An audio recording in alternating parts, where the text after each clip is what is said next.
Before becoming the fearsome upper-rank 3 demon, Akaza was once a human named Hakuji. As a child, Hakuji lived in extreme poverty and resorted to stealing to care for his sick father. Despite his desperate efforts, his father took his own life to prevent Hakuji from living as a criminal. Devastated and left alone, Hakuji was consumed by rage and hopelessness, believing that the world had taken everything from him. His fate changed when he was taken in by a kind-hearted dojo master, Kizo, and his daughter, Koyuki. Keizo saw potential in Hakuji and began training him in martial arts, giving him not only strength but also a sense of purpose. Koyuki, suffering from a chronic illness, bonded deeply with Hakuji, and through her kindness, he began to find happiness again. Eventually, he fell in love with her, and for the first time in his life, he envisioned a peaceful future. However, just as Hakuji was beginning to find meaning in his life, tragedy struck.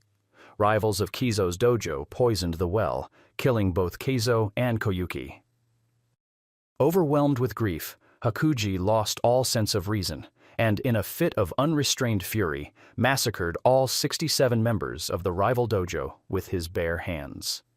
The carnage was so brutal that it caught the attention of Muzan Kibutsuji, who recognized Hakuji's overwhelming potential and offered him a path to even greater strength. Having lost everything he loved once again, Hakuji succumbed to his despair and accepted Muzan's blood, abandoning his humanity to become Akaza. As a demon, Akaza retained his martial prowess, but his memories of Koyuki and Keizo were erased. Instead, he developed an obsession with strength and combat, believing that only the strongest deserved to survive. This philosophy was a subconscious reflection of his past. He had been powerless to protect the people he loved, and in his mind, power was now the only thing that mattered. Despite his ruthless nature, remnants of Hakuji's humanity lingered within Akaza. He refused to kill or harm women, an unconscious remnant of his love for Koyuki. His battle against Kyojuro Rengoku in Demon Slayer, Mugen Train was more than just a fight, it was a clash of ideologies. Rengoku, like Keizo, represented discipline, honor, and protection, while Akaza embodied raw power without direction. The moment Rengoku refused to back down, even in death, Akaza was left shaken, unable to comprehend why someone would fight so hard for others. In his final battle against Tanjiro Kamado and Giyu Tomioka, Akaza's lost memories began to resurface. As he fought, fragments of his past flooded back: Keizo's teachings, Koyuki's warmth, and the love he had once known. These memories ultimately led him to reject his demonic existence. Instead of regenerating, Akaza willingly allowed himself to be destroyed, choosing to reunite with Koyuki in the afterlife rather than continue his meaningless pursuit of strength.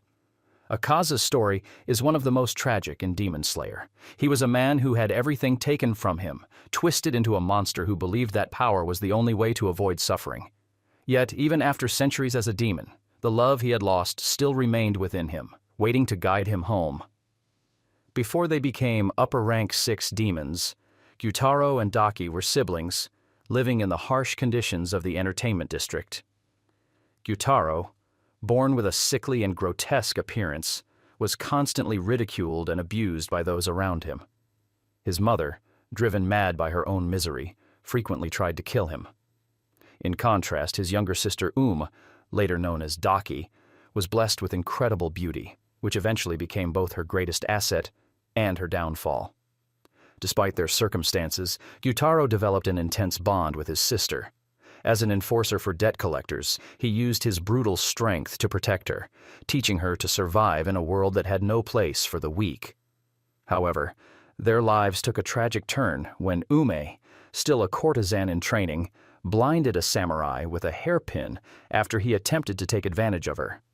In retaliation, the samurai and his associates burned her alive, leaving her charred body to die in agony. Gyutaro returned to find his beloved sister barely clinging to life.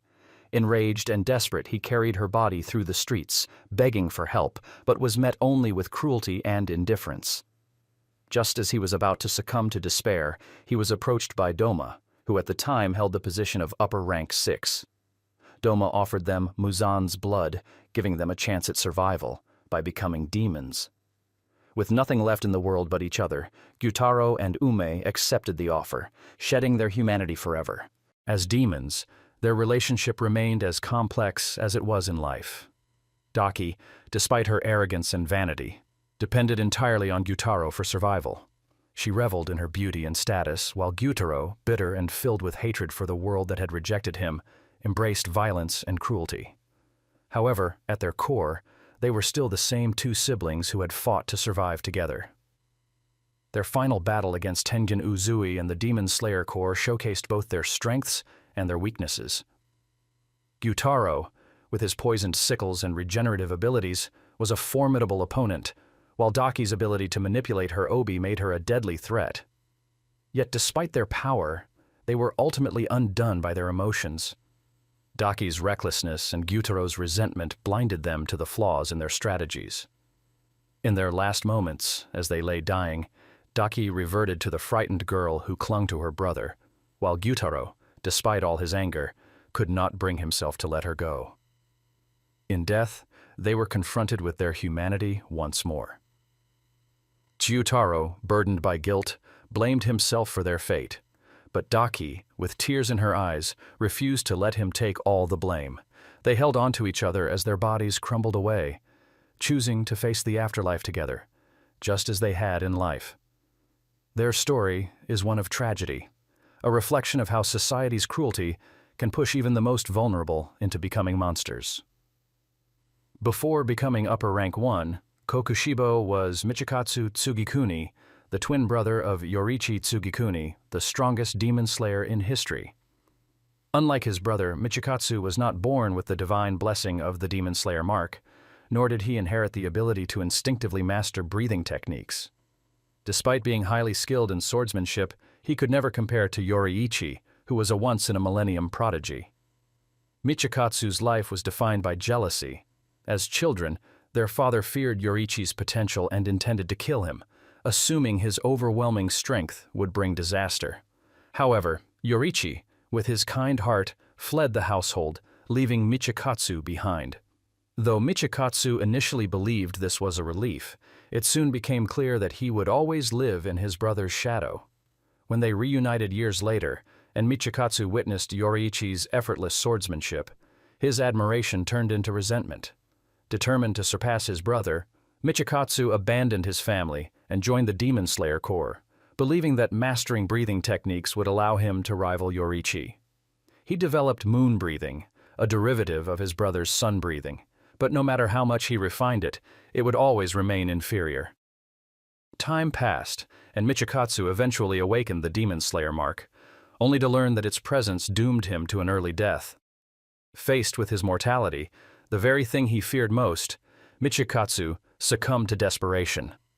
It was then that Muzan Kibutsuji approached him, offering an escape from death and a path to greater power. Michikatsu, unwilling to accept a fate of mediocrity and decline, abandoned his humanity and transformed into Kokushibo, Upper Rank 1 of the 12kizuki. As a demon, he retained his swordsmanship, but his obsession with power corrupted him. His appearance twisted into something inhuman, his once noble face now adorned with multiple eyes, symbolizing his all-consuming desire to see beyond his limitations. Despite gaining immense power, Kokushibo was never truly free from his envy. His moon breathing evolved into something more monstrous, embodying his distorted existence as a swordsman forever chasing an unattainable goal. Even after hundreds of years, he remained fixated on Yoriichi, whose legacy haunted him. When he finally encountered Yoriichi again, his worst nightmare came true. Despite his demon-enhanced body, his centuries of experience, and his modifications to moon breathing, Yoriichi, now an old man, still outclassed him completely. Though Yoriichi died of old age before he could land a final strike, Kokushibo was left shaken to his core. The only person he had ever wanted to surpass had never truly considered him an opponent, but rather a beloved brother who had lost his way. This revelation tormented Kokushibo, and though he continued serving Muzan, his actions were no longer fueled by ambition, but by the hollow remains of his pride. His final battle against Muichiro Tokito, Sanemi Shinazugawa, Gyome Himejima, and Genya Shinazugawa exposed the depths of his regret. Despite being the most powerful demon apart from Muzan himself, Kokushibo was forced to confront the truth. He had achieved nothing. His obsession had only led him to an eternity of self-hatred.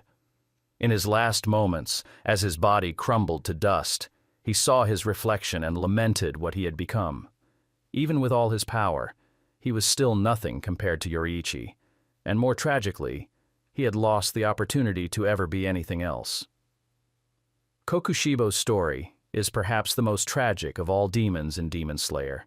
He was not driven by malice, nor by hunger, but by the crushing weight of inadequacy.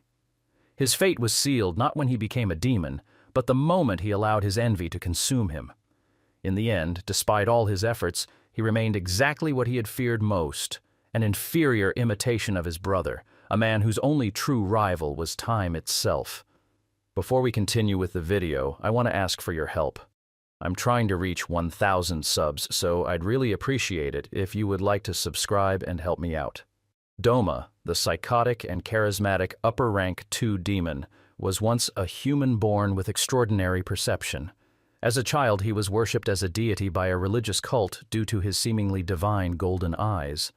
However, despite being treated as a god, Doma himself felt absolutely nothing. He was incapable of experiencing emotions, making him completely indifferent to the suffering around him. From a young age, he witnessed his followers placing blind faith in him, begging him for miracles and salvation. Yet their suffering meant nothing to him. He viewed humans as weak and ignorant creatures, clinging to illusions of hope. Despite his emptiness, he pretended to care, playing along with the role of a divine figure. This detachment made him even more terrifying than demons who were driven by anger or despair. Doma didn't kill out of hatred or vengeance. He simply saw no reason not to. As he grew older, he became the leader of his parents' religious sect, using his charm and intelligence to amass an even greater following. But beneath his pleasant and accommodating facade, he harbored a deep-rooted boredom with life. He found amusement in the suffering of others, but did not actively seek it out, until he encountered Muzan Kibutsuji.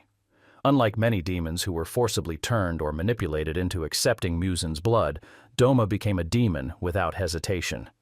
He saw it as a fascinating experiment, another step in his detached observations of human nature. With his transformation, his apathy only deepened. He began consuming his own followers, convincing them that being eaten by him was an honor, a divine ascension. Doma's personality is one of unsettling contradictions. He speaks with a cheerful and polite demeanor, yet his actions are among the most horrifying in the series. He views humans as nothing more than food and treats even his victims with a twisted sense of kindness. He does not take pleasure in their suffering in the way demons like Enmu or Gyutaro do. He simply does not care about them at all. His battle against Shinobu Kocho in Demon Slayer is a defining moment that highlights the true extent of his cruelty. Even as Shinobu, driven by vengeance for her sister, fights with all her strength, Doma remains indifferent. To him, her rage and sorrow are nothing more than an interesting spectacle. He even expresses mild disappointment when she succumbs to his poison, as if he expected something more entertaining. However, despite his overwhelming strength, Doma's lack of genuine emotion is ultimately his greatest weakness. Unlike demons like Akaza, who struggle with their past, or Kokushibo, who is driven by envy, Doma has no personal motivation beyond existing. His final moments, when he realizes that he is feeling an emotion, jealousy of Akaza for experiencing true human attachment, are ironic. In the end, he dies as he lived, empty, detached, and without true understanding of the world around him. Doma's story is a terrifying exploration of nihilism. He is a character who embodies the void, the complete absence of empathy, the hollow imitation of human kindness. His downfall is not a moment of redemption, but a mere end to an existence he never truly valued to begin with. Rui, the sadistic lower-rank 5 demon, was once a frail and sickly boy who spent most of his childhood confined indoors. His body was weak, making even the simplest physical tasks difficult. His parents adored him and did everything they could to take care of him, hoping that he could live a peaceful life despite his condition. However, Rui was consumed by frustration and self-pity, longing for the strength and vitality he lacked. His encounter with Muzan Kibutsuji changed everything. Seeing Rui's suffering, Muzan offered him the power to rewrite his destiny, to cast aside his frail human body and become something greater. Rui accepted, unaware of the irreversible consequences. As a demon, he was granted immense strength and resilience, but at the cost of his humanity. When he unknowingly killed an innocent person, his parents were devastated. They planned to end his life to prevent him from becoming a monster, but Rui, feeling betrayed and unable to comprehend their pain, murdered them in a blind rage. It was only after their deaths that he realized the depth of their love. His mother had been sobbing while preparing to kill him, her hands shaking as she held the blade. His father, despite his resolve, had been unable to contain his grief. This moment of clarity shattered Rui, but by then it was too late. He was already too far gone to return to his human self. In a desperate attempt to fill the void, he created a twisted family of demons, forcing them into roles of parental and sibling figures in a mockery of what he had lost. Rui's notion of family was entirely warped. To him, love and connection could only be maintained through suffering and control. He imposed strict, brutal rules on his family, punishing them harshly if they disobeyed him. He mistook dominance for security, believing that only through fear could he ensure that no one would ever abandon him again. This tragic misunderstanding made Rui one of the most heartbreaking demons in Demon Slayer, a child who longed for love but could only express it through pain. His battle against Tanjiro Kamado in Demon Slayer Season 1 is one of the most visually stunning and emotionally charged fights in the series. When Tanjiro unleashes the Hinokami Kagura against Rui's seemingly unbreakable webs, it symbolizes more than just a struggle between human and demon. It is a battle of ideologies. Tanjiro, who has lost his own family, understands Rui's pain, but refuses to accept his twisted version of love. In his final moments, as his body crumbles to dust, Rui is granted a vision of his parents welcoming him back, forgiving him despite everything. For the first time since his transformation, he finds peace, realizing that true love was never about power or control. It was about understanding and sacrifice. Rui's story serves as a reminder of how loneliness and unresolved pain can warp one's perception of reality. Unlike some demons who were driven by ambition or hatred, Rui was simply a lost child searching for a love he had already destroyed. His tragedy is not just in his death, but in the fact that he spent so long trying to recreate something that had never truly left him in the first place. Kaigaku, the ambitious and cowardly demon who replaced Gyutaro as upper rank 6, was once a disciple of thunder breathing. He trained under Jigoro Kuwajima alongside Zenitsu Agatsuma, but unlike Zenitsu, Kaigaku despised weakness and sought power at any cost. His philosophy was centered on survival and personal strength, leading him to reject the ideals of honor and camaraderie that his master tried to instill. As a child, Kaigaku was an orphan who learned to survive through deception and submission to those stronger than him. This survivalist mindset shaped his worldview, making him believe that power was the only thing that mattered. He was taken in by Jigoro and introduced to thunder breathing, but instead of embracing the discipline and humility required to master it, Kaigaku saw it as a means to an end, an opportunity to gain strength and secure his place in the world. However, despite his arrogance, he was unable to master the first form, Thunderclap and Flash, the very technique Zenitsu excelled at. This further fueled his inferiority complex and jealousy. When confronted by Kokushibo, upper rank 1, Kaigaku chose to become a demon rather than face death. Unlike other demons who were forcibly turned or driven by desperation, Kaigaku's transformation was an active choice, one driven by his fear of dying weak and his desire to surpass those who had looked down on him. In his mind, accepting Muzan's blood and abandoning his humanity was not a betrayal, but an evolution. His transformation symbolized his ultimate rejection of his master's teachings and everything that the Demon Slayer Corps stood for. His battle with Zenitsu was not just a physical confrontation, but an emotional clash between two students who had taken opposite paths in life. Zenitsu, despite his cowardly tendencies, fought for others and remained loyal to the ideals of his master, while Kaigaku, despite his natural talent, chose selfishness and power over discipline and integrity. Kaigaku's downfall was inevitable.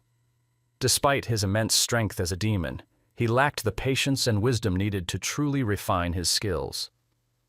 His overconfidence and desperation to prove himself led to his defeat at the hands of Zenitsu, who, in that moment, demonstrated the true essence of strength, not just raw power, but determination, perseverance, and loyalty to one's principles.